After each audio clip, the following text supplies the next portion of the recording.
galaxy ruled by ancient laws and cold indifference, one desperate sister did the unthinkable. She rejected the mighty Galactic Council and invited the most feared humans in the stars, the savage Crimson Harbingers. Now, with Captain Scarlet Kane's guns blazing and the galaxy watching in terror, one rescue could burn the entire order to ashes. Before we dive deeper into the story, please subscribe. It costs you nothing but helps stellar HFY allot. The towering crystalline spires of the galactic nexus shimmered under the cold glow of simulated stars, a colossal symbol of order that had governed the known galaxy for millennia. Inside its fortified heart, the air hummed with tension. Elara Voss stood motionless in the vast antechamber, her iridescent Zorathian scales catching the light like fractured emeralds. Her clawed fingers twitched at her sides, barely containing the storm of fury and desperation that had built over 7 humiliating cycles. 7 times she had come before them. 7 times the council had turned their backs. Her brother Kale's face haunted her every waking moment, gaunt, broken, suspended in a Crixer neural extraction rig. The Directorate had taken him during their brutal raid on the Zorath Enclave outpost, dragging him away for the crime of refusing tribute. While Elara begged for intervention, Kale's mind was being slowly torn apart, his memories harvested for Crixer profit. The massive obsidian doors hissed open with a sound like a dying breath. Elara stepped forward into the council chamber, her boots echoing sharply against the polished floor. 5 ambassadors stared down at her from their elevated crystalline podiums, their combined presence meant to inspire awe and submission. High Ambassador Vera of the Thaler Dominion leaned forward, her bioluminescent veins pulsing a cool, indifferent blue. Petitioner Elara Voss of the Zorath Splinter Enclave. Your request has been reviewed for the 8th and final time. Elara's throat tightened. She already knew the words coming. The Crixer Directorate's actions fall within recognized territorial enforcement, Vera continued smoothly. Your faction lacks sufficient population, military contribution, or economic standing to justify council intervention. We regret the inconvenience, but the law is clear. Inconvenience. Elara's voice cracked like a whip. She stepped closer, ignoring the warning glare from the armored Greyvax ambassador. They slaughtered 38 civilians. They took my brother, my only blood, and you call it inconvenience? I have submitted every piece of evidence, every testimony, every desperate offer my people could spare. You hide behind technicalities while innocents suffer. The ethereal Lyrian ambassador floated silently, its translucent form shimmering with faint disapproval. The squat, stone-skinned Boltar representative grunted, folding massive arms. The serpentine Scythery simply coiled tighter around its podium, forked tongue flicking. High Ambassador Vera's glowing veins flared briefly. The Rim Wars demand our full attention. Resources cannot be diverted for every minor border dispute involving insignificant colonies. You waste our time with these repeated appeals. The word insignificant struck Elara like a plasma bolt. For a long moment, the chamber was deathly silent except for the low thrum of the life support systems. Elara's heart pounded so hard she could hear it in her ears. All her preparations, all her carefully rehearsed arguments, crumbled under the weight of their indifference. She drew a slow, steady breath. When she spoke again, her voice was calm, dangerously calm. Then I no longer require your help. Vera's eyes narrowed to slits. If you have nothing further to present, this session is— I said I no longer need your help, Elara interrupted, her tone sharp enough to cut. She raised a small hollow emitter in her clawed hand. With a deliberate press, it flickered to life, projecting a blood-red emblem into the center of the chamber, a stylized human skull encircled by flames and shattered chains. The reaction was immediate and visceral. The Lyrian's ethereal body flickered violently, nearly destabilizing. The Boltar ambassador slammed a massive fist onto his podium, cracking the crystal surface with a loud snap. Vera's luminescent veins flashed pure white with shock. Even the usually stoic Greyvax shifted backward in his seat, armor plates rattling. You dare. Vera whispered, voice trembling with disbelief and rising fear. Elara met her gaze without flinching. Captain Rhea Scarlet Kane and her Crimson Harbingers have already accepted the contract. They are en route to Crixer Prime as we speak. My brother will be free before the next dawn cycle. A heavy, suffocating silence fell over the chamber, thick with dread. Then the storm broke. Madness, the Scythery hissed, coils thrashing. Those humans are not allies, they are a galactic plague. Unpredictable, honorless, driven by nothing but chaos and greed. The Greyvax ambassador's deep voice rumbled like an earthquake. Scarlet Cane does not rescue. She burns. The last time her crew struck a directorate world, they broadcast the execution of 3 governors and vanished with an entire orbital drydock. You have invited annihilation upon us all. Alarms began blaring across the Nexus as emergency protocols activated. Ambassadors shouted over one another, their legendary composure shattered. Vera rose to her full height, pointing a glowing finger at Elara. Call them off, Zorathian. Whatever price those barbarians demanded, the Council will match it. This is not a game. Humanity's involvement risks igniting conflicts that could consume entire sectors. Elara turned toward the exit, her tail flicking with grim satisfaction and underlying dread. She had crossed the point of no return. The dice were cast, and the most feared force in the galaxy was already in motion. As the Council descended into panicked frenzy behind her, one chilling thought echoed in Elara's mind: the bureaucrats who had ignored her suffering were now terrified. And somewhere in the void, Captain Scarlet Cane was smiling. Chaos swallowed the Galactic Council chamber. Alarms wailed through the Nexus like dying screams as emergency shutters slammed down over crystalline windows. High Ambassador Vera's bioluminescent veins burned crimson with fury and fear, her usual regal poise completely shattered. Seal all transmissions. Lock down the outer rings, she barked, voice cutting through the frenzy. Dispatch our fastest diplomatic cruiser to Crixer Prime immediately. We must arrive before those monsters begin their slaughter. Elara Voss remained standing near the center of the chamber, arms crossed, her iridescent scales reflecting the flashing red alert lights. She felt the weight of every ambassador's gaze, some furious, others terrified. The power dynamic had flipped in a single heartbeat. The ethereal Lyrian flickered erratically, its translucent form distorting with panic. This is catastrophe. Humanity does not respect borders, laws, or mercy. Scarlet Cane's crew has toppled regimes for far less than salvage rights. The armored Greyvax ambassador slammed his gauntlet fist again, deepening the crack in his podium. I warned you all during the last incident. These humans are a virus. Technologically inferior, yet they win through sheer savagery and unpredictability. They laugh at our fleets. Elara's tail flicked slowly, betraying her own inner storm. She had spent the last cycle in secret communication with the Crimson Harbingers. Their price had been steep, full salvage rights on whatever they could carry, plus one unnamed favor to be collected later.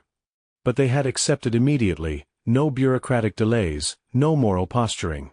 Just cold, professional efficiency wrapped in terrifying reputation. A priority holofeed materialized above the central table. Crixer Prime's Orbital Defense Command appeared, the lizard-like director visibly sweating. Unknown contacts emerging from micro-wormhole distortion, he reported, voice tight. 6 vessels. No. 8. Stealth signatures, matte black hulls with crimson markings. They're ignoring all hails. The council chamber fell into stunned silence. Vera leaned forward. Crixer Command, this is the Galactic Council. Do not engage. We are en route to negotiate, too late. On the live feed, the human ships moved like predators. They didn't decelerate gracefully like civilized vessels. They surged forward with aggressive bursts, deploying swarms of countermeasures that bloomed into blinding electromagnetic storms.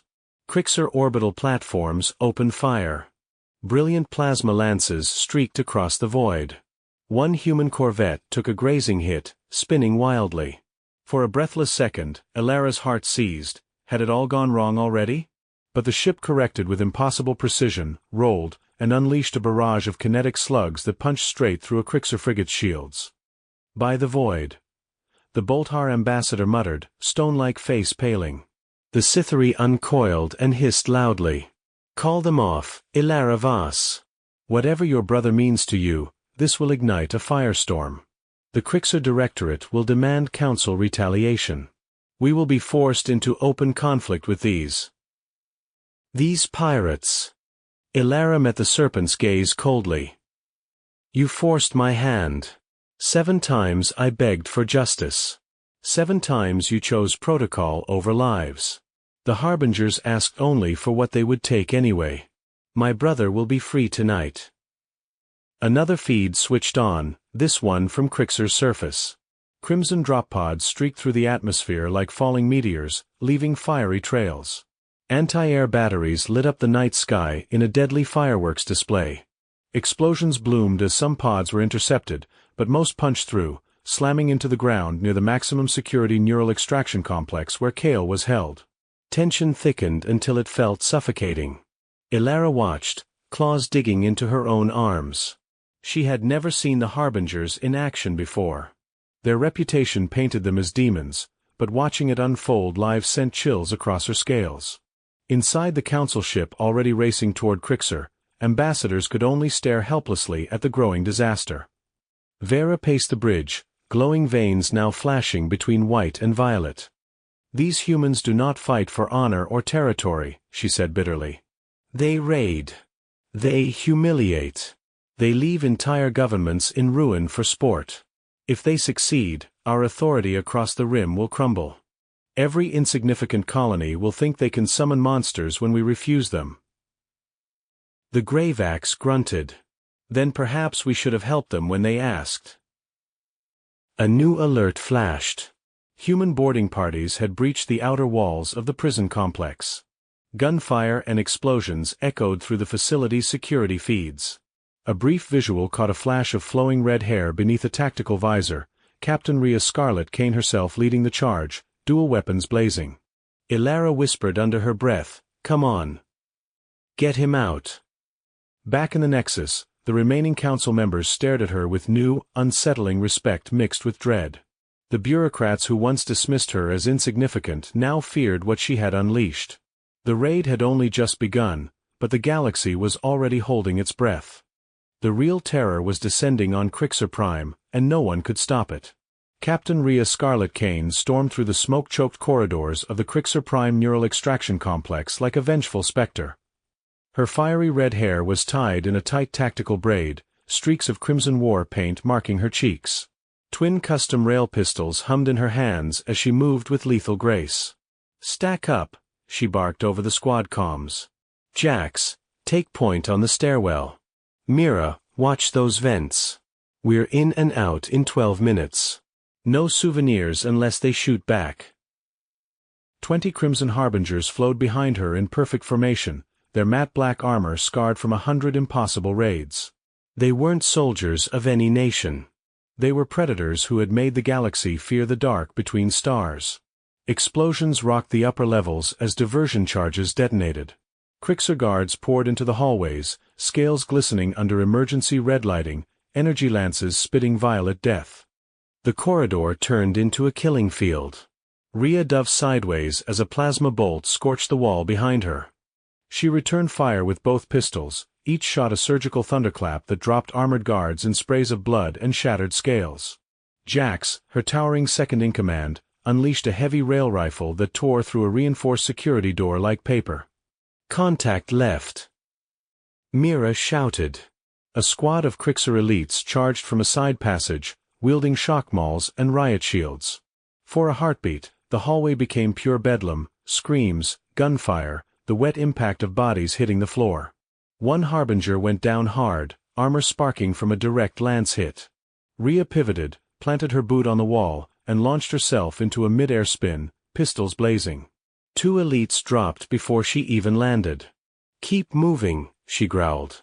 "Kale Voss is on sublevel 4. Neural Extraction Wing." Back aboard the Galactic Council cruiser racing through warp, the ambassadors watched the nightmare unfold on multiple holofeeds. High Ambassador Vera's bioluminescent veins had turned a sickly pale violet. Her hands trembled. "They're already inside the main complex," she whispered in horror. "How?"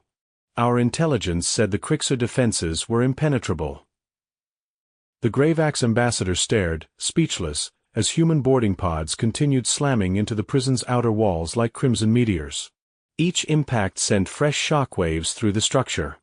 Ilara Voss stood rigid behind them, heart hammering against her ribs. Every explosion on screen tightened the knot in her stomach. This is my doing, she thought. If the Harbingers failed, the Crixer Directorate would glass her entire enclave in retaliation. If they succeeded, the galaxy would never forget. A new feed activated. Ria's helmet camera. They had reached sublevel 4. The corridor was narrower, lined with extraction cells where prisoners hung suspended in glowing neural rigs, minds being harvested. The air reeked of ozone and fear. Kale Voss dangled in the 5th cell, his once proud Zorathian scales dull and cracked, body emaciated. Tubes ran into his skull. His eyes fluttered weakly as the door exploded inward. Ria stepped through the smoke. Kale Voss? Your sister sends her regards. Time to leave. Kale's cracked voice barely carried.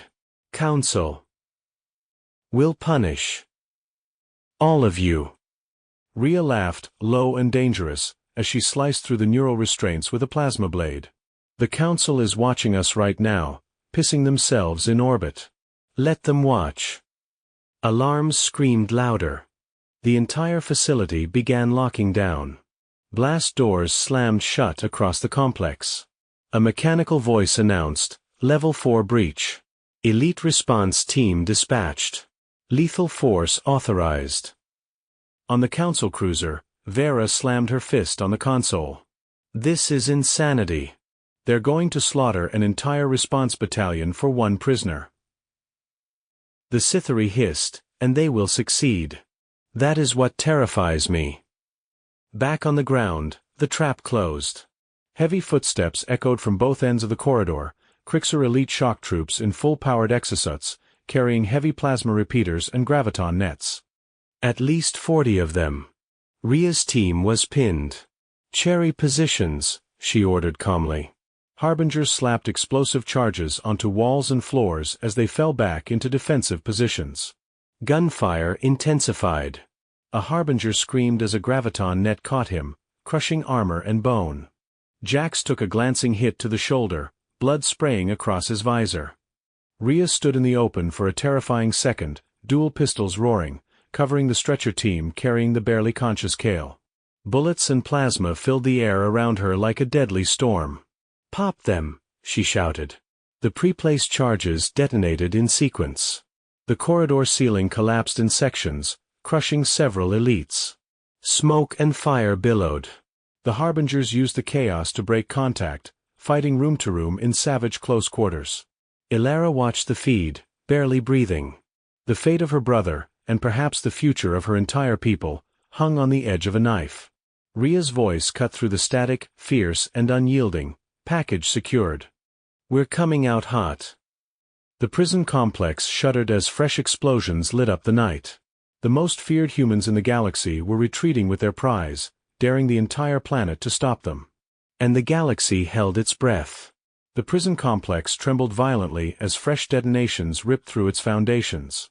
Captain Ria Scarlet Kane sprinted down the collapsing corridor, dual pistols blazing behind her. Kale Voss lay strapped to a reinforced stretcher carried by 2 Harbingers, his weakened body jolting with every step. Move! Move! Ria roared, voice raw. Extraction window closes in 4 minutes. Behind them, the surviving Crixer elites regrouped, their heavy exosuits pounding through smoke and debris. A graviton lance streaked past Ria's head, vaporizing part of the wall. She spun, fired 3 precise shots that found the gaps in an elite's armor, dropping the massive soldier with a thunderous crash. Jax limped beside her, shoulder wound sealed with emergency foam but still leaking blood.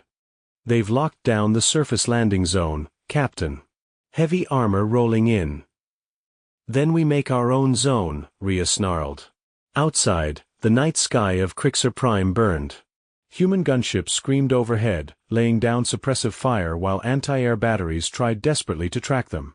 One Harbinger dropship took a direct hit mid-descent and spiraled into a nearby tower in a fireball that lit the compound like a dying sun.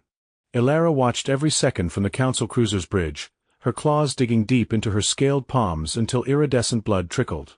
"They're surrounded," she whispered, voice tight with dread. High Ambassador Vera stood rigid beside her, bioluminescent veins flashing between rage and terror. "This is the price of your arrogance, Zorathian. If your brother dies now, his blood is on your hands." The Greyvax ambassador growled, "And if they escape, our authority dies with this night." On the surface, Ria's team burst into the central courtyard. Crixer heavy tanks had formed a killbox, their plasma cannons charging with ominous hums. Crimson Harbingers took cover behind fallen debris as hell rained down.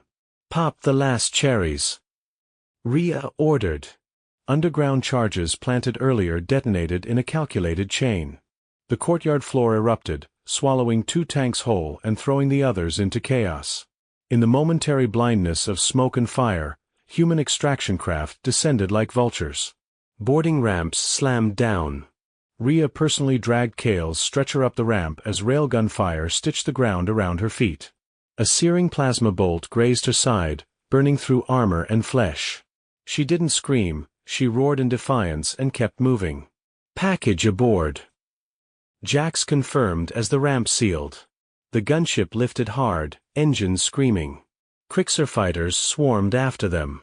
Space above the planet had turned into a deadly ballet of fire and steel.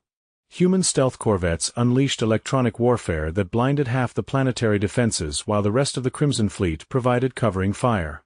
Aboard the Council cruiser now entering high orbit, the ambassadors could only watch helplessly. "Open a channel to the human flagship," Vera demanded, voice shaking with barely contained panic. The holo flickered to life. Ria Scarlet Kane appeared, seated in the pilot's chair of the lead gunship, blood streaking her face, red hair wild. Behind her, medics worked frantically on Kale. "Council dogs," she said with a savage grin. "Come to admire the fireworks?" Vera stepped forward. "Captain Kane, by the authority of the Galactic Council, you are ordered to cease hostilities, release the prisoner, and surrender for judgment. Continue this aggression and you will face the combined might of every major power." Ria laughed, the sound sharp and unafraid. "Judgment? From you? The same cowards who left this man to have his mind ripped apart? Cute." She winced as a medic pressed a cauterizing pad to her side. "We're leaving with the package. Try to stop us. I dare you." The tension in the bridge became suffocating. Crixer reinforcements, a massive dreadnought and its escort fleet, dropped out of warp less than 2 light minutes away. Their weapons began painting the smaller human ships. Ilara's heart hammered. One wrong word, one trigger pull, and this would spiral into full-scale war. Ria's eyes locked onto the holofeed, staring directly at Vera and Ilara. "You had your chance to do the right thing.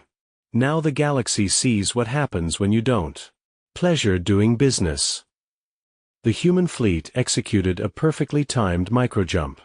In one breathtaking moment, every Crimson ship vanished from Crixer space, taking their prize, captured data cores, and stolen technology with them. The Council cruiser hung in silent orbit above a burning planet. Vera collapsed into her chair, glowing veins dimmed with exhaustion and humiliation. They escaped. Ilara stood tall despite the trembling in her limbs. Her brother was free. But as the massive Crixer dreadnought turned its guns toward the Council ship in barely restrained fury, she realized the true cost had only begun to reveal itself. The reckoning was far from over. The Galactic Council cruiser descended through the smoke-filled skies of Crixer Prime like a reluctant ghost. Below, the once impenetrable neural extraction complex lay in ruins, twisted metal, smoldering craters, and the acrid stench of burnt circuitry filling the air. High Ambassador Vera stepped onto the shattered landing pad, her bioluminescent veins flickering weakly under the harsh emergency lights. The rest of the delegation followed in stunned silence. Everywhere they looked, the scars of humanity's raid stared back at them. Crixer officials knelt in the central courtyard, stripped of weapons and rank insignias, guarded by a handful of local security forces who had survived. Data cores had been ripped out, security systems wiped clean or stolen. Even the planetary governor's private vault had been cracked open like an egg. The message was brutally clear: the Crimson Harbingers had come, taken what they wanted, and left the powerful helpless. Ilara Voss walked beside the ambassadors, her scaled tail held high despite the exhaustion weighing on her shoulders. She could feel their hatred like radiation burns. Vera stopped before her, eyes blazing with cold fury. "Look around you, Zorathian. This is what you brought upon the galaxy. An entire planetary defense grid humiliated. Dozens dead. Critical technology stolen. And for what? One prisoner." "One brother," Ilara corrected sharply. "One innocent life you were all too willing to sacrifice on the altar of your precious protocols." The Greyvax ambassador's armor creaked as he clenched his fists. "Your saviors have made us look weak. Every minor colony across the rim is already whispering about this. They will think they can summon these human devils whenever we deny them aid." The serpentine Cythery hissed low. "And they will. The balance we maintained for centuries is fracturing. Humanity does not conquer territories, they shatter confidence. They make the strong afraid to act." Ilara met their stares without flinching. Inside, however, a new tension coiled in her chest. The favor. Scarlet Cane had not yet named her price. That unknown debt hung over her people like an executioner's blade. A priority shuttle arrived from orbit carrying the rescued prisoner. Ilara's breath caught as medics lowered the stretcher. Kale Voss looked frail, scales dull, body emaciated from weeks of neural extraction, but his eyes lit up with recognition when he saw her. "Ilara." His voice was a broken whisper. She dropped to her knees beside him, gently gripping his clawed hand. Tears she had held back for 7 long cycles finally spilled. "I'm here, brother. You're safe. They got you out." Kale's gaze drifted toward the council delegation watching coldly from a distance. "At what cost? I heard the explosions." "The humans. They fight like demons." "They fight like they care," Ilara replied softly. "Something the council forgot long ago." Back aboard the council cruiser en route to the Nexus, emergency sessions ran without pause. Vera stood at the head of the holographic assembly, her voice strained. "We ignored the Zorath Enclave's pleas.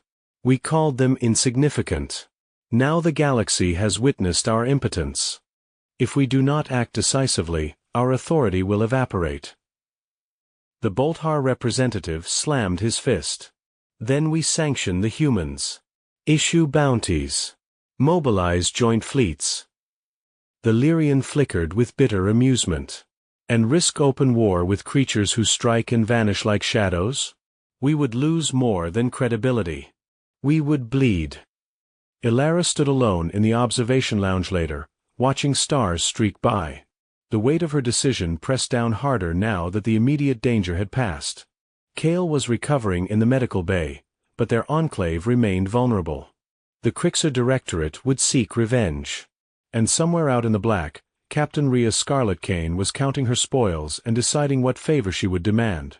A secure transmission pinged on Ilara's private comm. She accepted it. Rhea appeared on the small hollow, red hair still streaked with blood and ash, a fresh bandage visible on her side.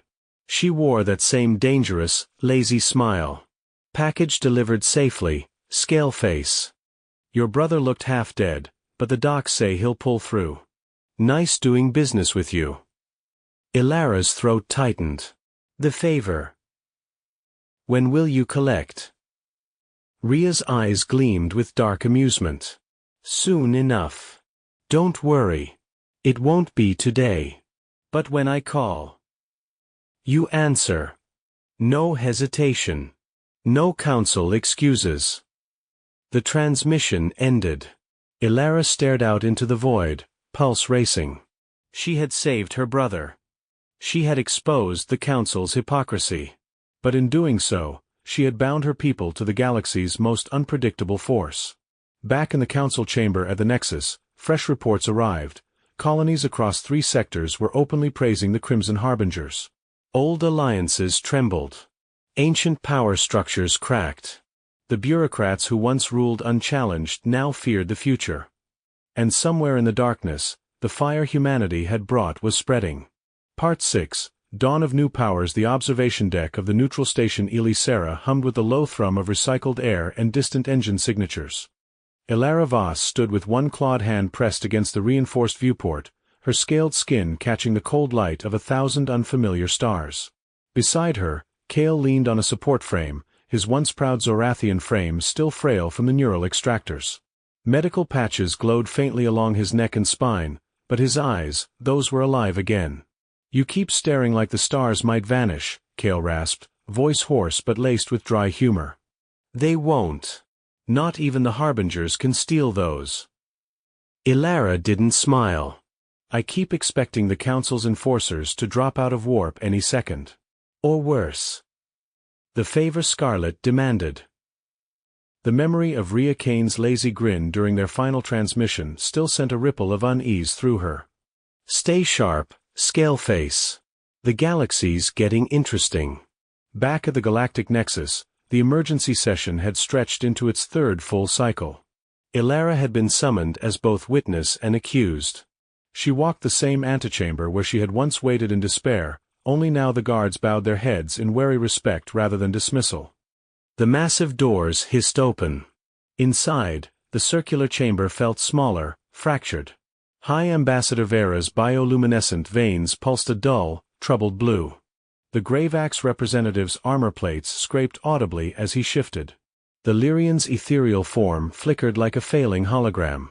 Even the stoic Bolthar and coiled Cythery looked diminished. "Witness Ilara Voss," Vera began, her voice stripped of its former authority. "The Crixer Directorate has lodged formal protests. 3 systems are now demanding emergency aid after copycat raids inspired by your allies. Small colonies are refusing tribute. Trade routes are seeing unsanctioned human-style blockades. You have shattered the balance." Ilara stepped forward, tail steady. The balance was already broken. You simply refused to see the pieces. My brother lived because I chose action over protocol. How many more brothers and sisters must die in your labor pits before you admit the truth? The Bolthar ambassador slammed a fist, lighter this time. "And what truth is that, Zorathian? That chaos is preferable to order." "No," Ilara replied. "That power without mercy invites predators. Humanity didn't conquer us. They showed us the Council's armor has gaps. Now every splinter world sees it." Holoscreens ignited around the chamber. Reports streamed in real time, a mining collective on the outer rim raising a crimson flame skull banner. A Thaler supply convoy boarded and stripped of cargo by masked raiders broadcasting human battle hymns. Black market dealers flooded with Crixer tech signatures. The Crimson Harbingers had grown richer, bolder. Other human crews, some allied, some rivals, were emerging from the shadows, drawn by the scent of weakness. Vera deactivated the screens with a sharp gesture. "We are preparing new resolutions. Joint defense pacts. Faster intervention protocols. The Directorate will receive reparations and we will offer your enclave protected status. If you publicly denounce the humans and reveal everything you know about their operations." The chamber fell silent, waiting. Ilara's laugh was low and bitter. "Protected status. The same words you offered before my 7th rejection. No, Ambassador. The Enclave will stand on its own terms. And we will remember who answered when we called." She turned to leave. Behind her, the arguments exploded once more, louder, uglier. Old alliances frayed as fear of humanity clashed with fear of irrelevance. The Lyrian projected a final feed, Captain Rhea Scarlet Kane on the bridge of her flagship Bloodthorn, red hair loose, laughing with her crew as they divided spoils. In the background, captured Crixer engineers worked under guard, reverse engineering defense grids. Weeks passed. On a hidden asteroid outpost claimed by the Zorath Enclave, Ilara watched new recruits train, Zorathian youths alongside refugees from half a dozen ignored colonies. They drilled with salvaged human weapons and old Council surplus. Kale, regaining strength, oversaw tactical simulations. A secure transmission pinged. Scarlet Kane appeared, boots propped on her console, dual pistols visible at her hips. Favors not due yet, the human captain said casually, but I like checking on my investments. Your brother looking better. He is, Ilara said. The Enclave owes you more than salvage. Ria's grin sharpened. Good. Because the galaxy's waking up. Some colonies want protection. Others want revenge. A few just want to burn it all. We're going to need friends who don't flinch when things get interesting. The transmission ended.